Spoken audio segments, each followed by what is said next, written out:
Welcome, today we're going to show you how to add widgets to your Windows 11 PC. So the first thing that you need to do is to actually open the settings app. So first, you need to click on the start menu and search for settings. As see from here. After that, from here you need to open the taskbar settings. So just search for taskbar. Click on the taskbar settings. And from here you will see widgets. You can actually turn this on. After that, now you need to close the settings and click on this menu as seen from here on the down left corner.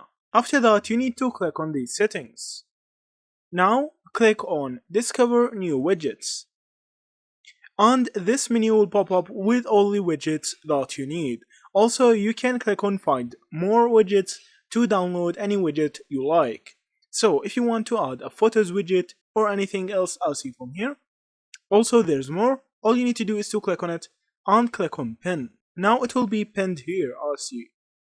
So there's a lot of widgets that you can add. So that's it. Thank you for watching and see you in the next videos.